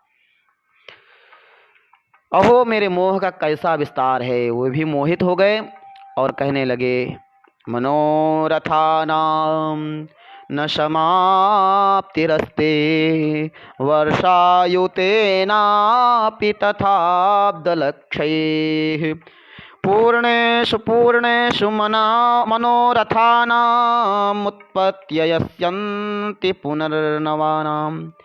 इन मनोरथों की तो हजारों लाखों वर्षों में भी समाप्ति नहीं हो सकती। उनमें से यदि कुछ पूर्ण भी हो जाते हैं तो उनके स्थान पर अन्य नए मनोरथों की उत्पत्ति हो जाती है।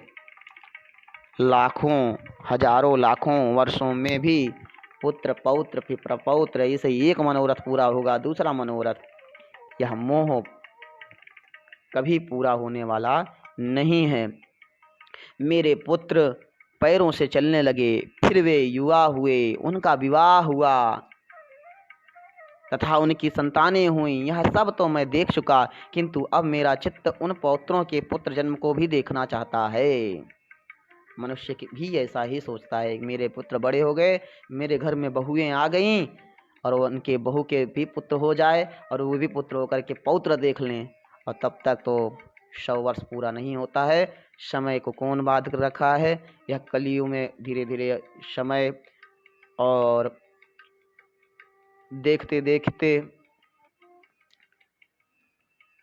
नियम संयम से नहीं रहता है तो आयु भी क्षीण हो जाती है। यदि यम नियमासन प्राणायाम प्रत्याहार योग अष्टांग योग बताया है उसका पालन करता है तो कहीं ऐसा है कि वह स्वस्थ चित्त होगा और कहीं ज्ञान हो गया, उसी में से सिद्धि हो गई तो गृहस्थ आश्रम को भी छोड़ देता है।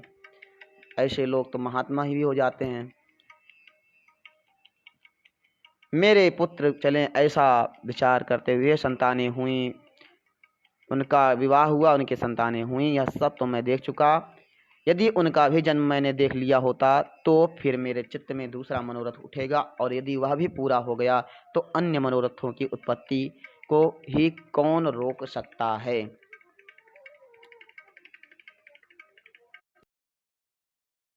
जागृत भई तो उस इच्छा की पूर्ति हुई, तो दूसरी इच्छा जागृत हुई, तो इच्छा जागृत हुई है तो आगे भी इच्छा जागृत होगी, उसको कौन रोक सकता है। मैंने अब भली प्रकार समझ लिया है कि मृत्यु पर्यंत मनोरथों का अंत तो होना नहीं है, और जिस चित्त में मनोरथों की आसक्ति होती है वह कभी परमार्थ में लग नहीं सकता। अहो, मेरी यह समाधि जलवास के साथ ही मत्स्य के संग से अकस्मात नष्ट हो गई, और उस संग के कारण ही मैंने स्त्री और धन आदि का परिग्रह किया, तथा परिग्रह के कारण ही अब मेरी तृष्णा बढ़ गई है। एक शरीर का ग्रहण करना ही महान दुख है, और मैंने तो इन राजकन्याओं का परिग्रह करके उसे 50 गुना कर दिया, 50 गुना कर दिया है। अब वह बहुत ही बढ़ गया है। अब आगे भी पुत्रों, उनके पुत्रों से और उनका पुनः पुनः विवाह संबंध करने से वह और भी बढ़ेगा। यह ममता रूप विवाह संबंध अवश्य बड़े ही दुख का कारण है। जी चीर्णं तपो यत्तु जलाश्रयेण तस्यर्धिरेषा तपसोऽन्तरायः। जलाशय में रहकर मैंने जो तपस्या की थी उसकी फलस्वरूपा यह संपत्ति तपस्या की बाधक है। मत्स्य के संग से मेरे चित्त में जो पुत्र आदि का राग उत्पन्न हुआ था उसी ने मुझे ठग लिया। निस्संगता ही यतियों को मुक्ति देने वाली है। संपूर्ण दोष संग से ही उत्पन्न होते हैं। संग के कारण तो योगारूढ़ यति भी पतित हो जाते हैं, फिर मंदमती मनुष्यों की तो बात ही क्या है। जैसा संग वैसा रंग, संग का असर। सत्संगत्वे निस्संगत्वं निस्संगत्वे निर्मोहत्वं। सत्संग करने से निस्संगता घटती है, निस्संगता से निर्मोह, मोह जो है वह हटता है, निर्मोह हो जाता है। निर्मोहत्वे निश्चल तत्वं निश्चल तत्वे जीवन मुक्ति। निश्चल तत्व, बुद्धि जो है निश्चल हो जाए। निस्संगता ही यतियों की मुक्ति देने वाली है। संपूर्ण दोष संग से ही उत्पन्न होते हैं। संग के कारण तो योगारूढ़ यति भी पतित हो जाते हैं, सन्यासी भी संग के कारण ही पतित हो जाते हैं, फिर मंदमती मनुष्यों को की तो बात ही क्या। अहम चरिष्यामि तदात्मनोर्थे परिग्रह ग्राह गृहीत बुद्धे। यदा हि भूयः परिघीन दोषो जनस्य दुःखैर्भविता न दुःखी। परिग्रह रूपी ग्राह ने मेरे बुद्धि को पकड़ा हुआ है। इस समय मैं ऐसा उपाय करूंगा जिससे दोषों से मुक्त होकर फिर अपने कुटुंबियों के दुख से दुखी न हूँ। अब मैं सबके विधाता अचिंत्य रूप अणु से भी अणु और सबसे महान सत्व एवं तमस्वरूप तथा ईश्वरों के भी ईश्वर भगवान विष्णु की तपस्या करके आराधना करूंगा। उन संपूर्ण तेजोमय सर्वस्वरूप अव्यक्त विस्पष्ट शरीर अनंत श्री विष्णु भगवान में मेरा दोष रहित चित्त सदा निश्चल रहे, जिससे मुझे फिर जन्म ना लेना पड़े, जिसे सर्वरूप अमल अनंत सर्वेश्वर और आदि मध्य शून्य से पृथक और कुछ भी नहीं है, उस गुरुजनों के भी परम गुरु भगवान विष्णु की मैं शरण लेता हूँ।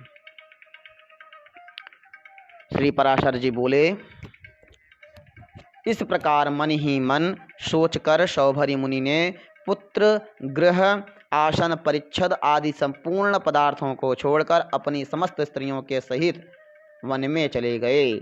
वहाँ वानप्रस्थों के योग्य समस्त क्रियाकलाप का अनुष्ठान, संपूर्ण पापों का क्षय हो जाने पर तथा मनोवृत्ति के राग द्वेषहीन हो जाने पर आहवनीय आदि अग्नियों को अपने में स्थापित कर सन्यासी हो गए। फिर भगवान ने आसक्त हो संपूर्ण कर्म कलाप का त्याग कर परमात्म परायण पुरुषों के अच्युत पद मोक्ष को प्राप्त किया, जो अजन्मा, अनादि, अविनाशी, विकार और मरणादि धर्मों से रहित, इंद्रियादि से अतीत तथा अनंत है।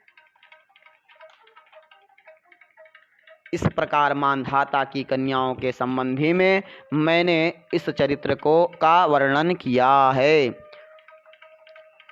यश्चैतत् सौभरिचरितं मनुस्मरति पठति पाठयति शृणोति श्रावयति धरती अवधारयति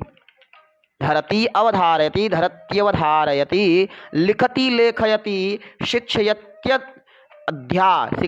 अध्यापयति उपदिशति वा तस्य षड्जन्मानि दुस्सन्तति सद्धर्मो वाङ् मनसयो रसन्मार्गचरणमशेष हेतुषु वा ममत्वं न भवति।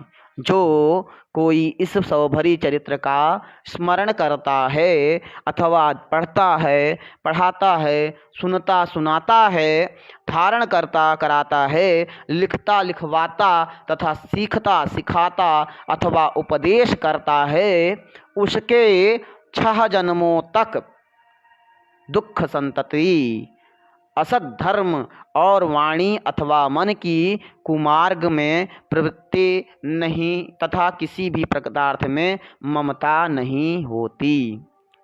इस तरह श्री विष्णु पुराण के चतुर्थ अंश के दूसरे अध्याय की समाप्ति होती है। इति श्री विष्णु पुराणे चतुर्थे अंशे द्वितीयोऽध्याय श्री नारायणार्पणमस्तु।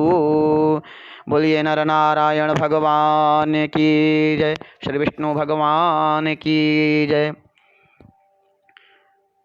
आज की यह अध्याय इक्ष्वाकु से लेकर के सौभरी की कथा सुनते हुए हम सभी लोग आज के यहीं पर कथा सुनकर विराम करते हैं।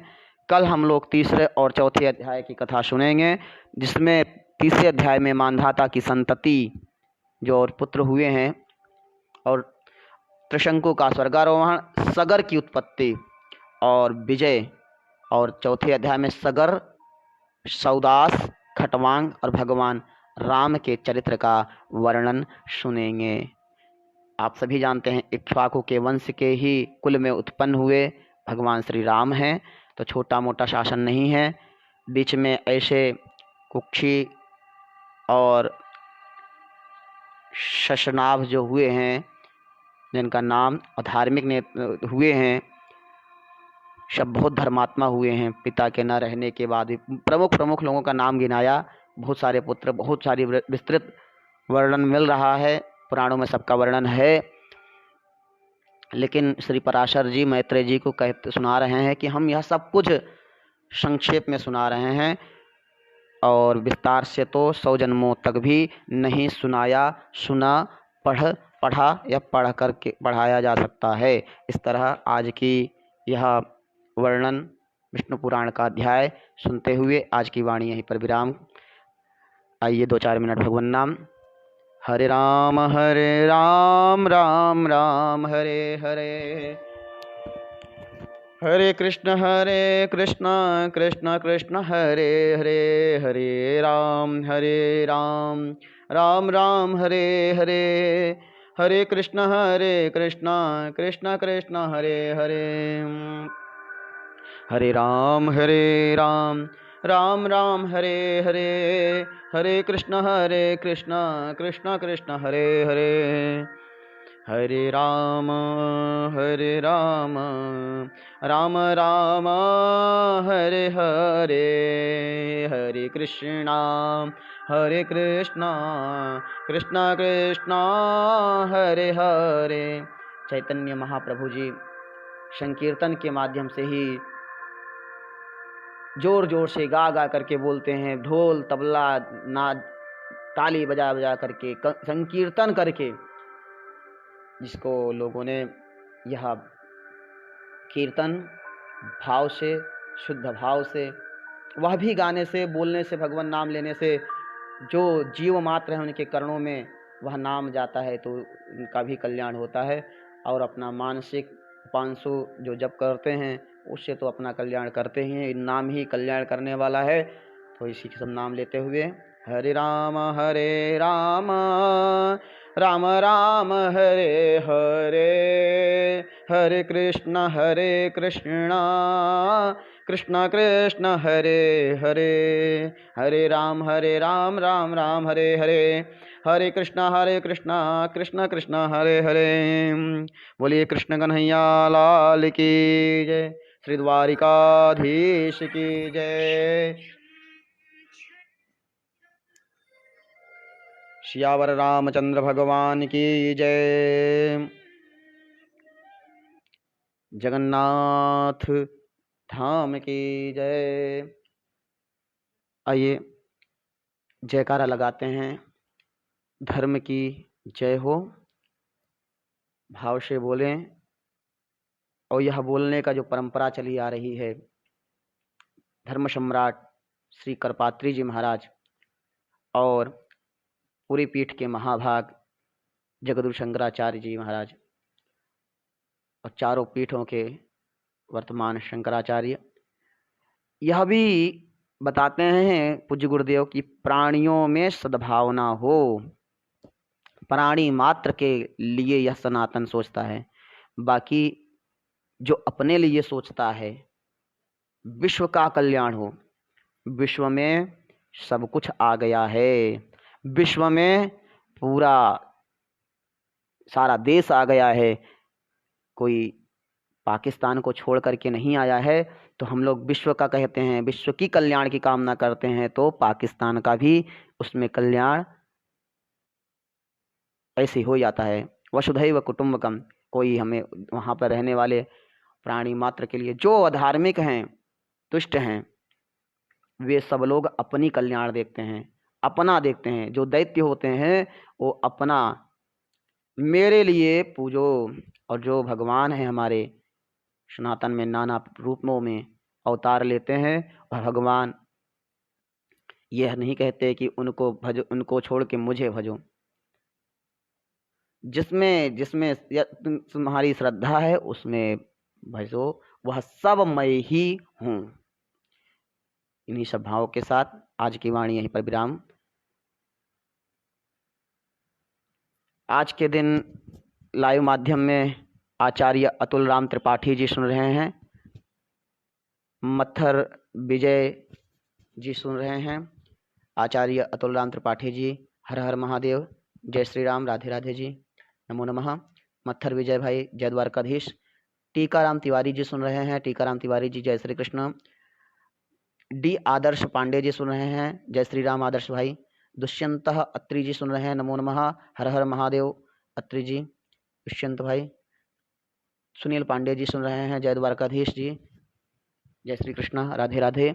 आचार्य बालकृष्ण द्विवेदी जी सुन रहे हैं, आचार्य बालकृष्ण जी, हर हर महादेव।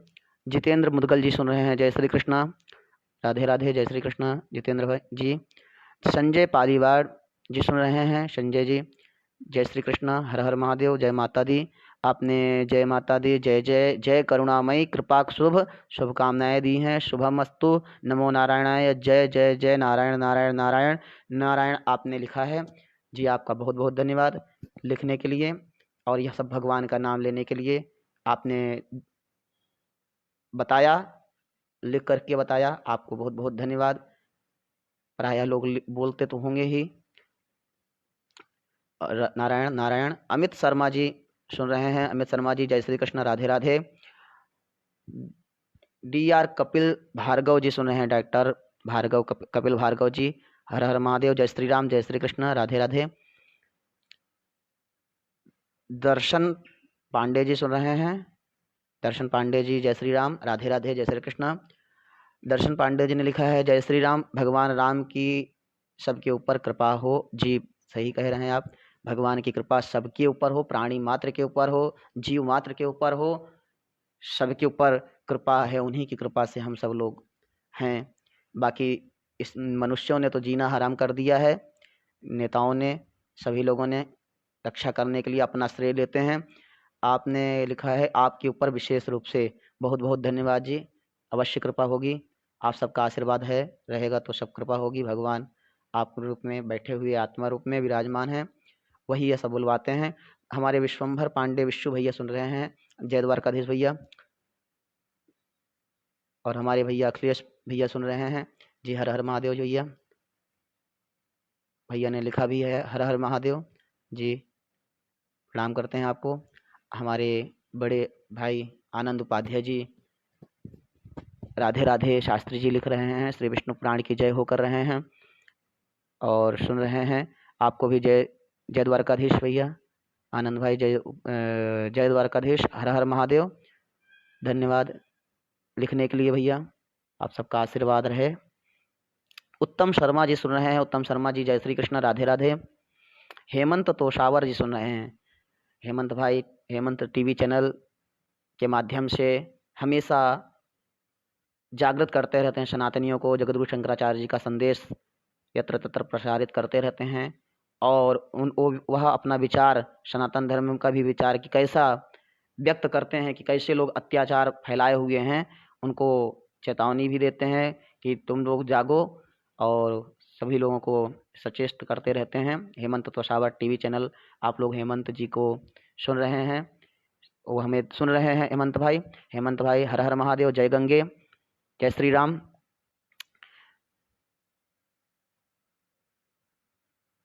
झूमन देवांगन जी सुन रहे हैं, जय श्री राम देवांगन, झूमन भाई। केशव तिवारी जी सुन रहे हैं, केशव तिवारी जी जय श्री कृष्ण, हर हर महादेव, जय श्री राम। सोनू मिश्रा जी सुन रहे हैं, जय श्री राम सोनू मिश्रा जी। अमित मिश्रा जी सुन रहे हैं, जय श्री राम अमित मिश्रा जी, राधे राधे। जयराम पांडे जी सुन रहे हैं, जय श्री राम, प्रणाम कर रहे हैं,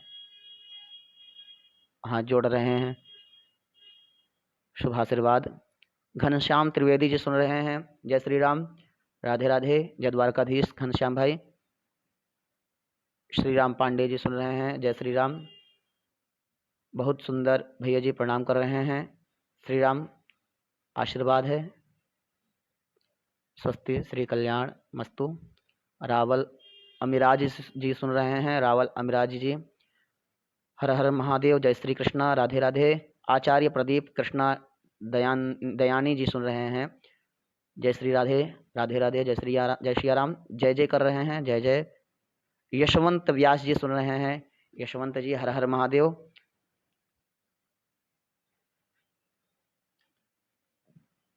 योगेश सोनी भारतीय जी सुन रहे हैं, जय श्री कृष्णा, राधे राधे।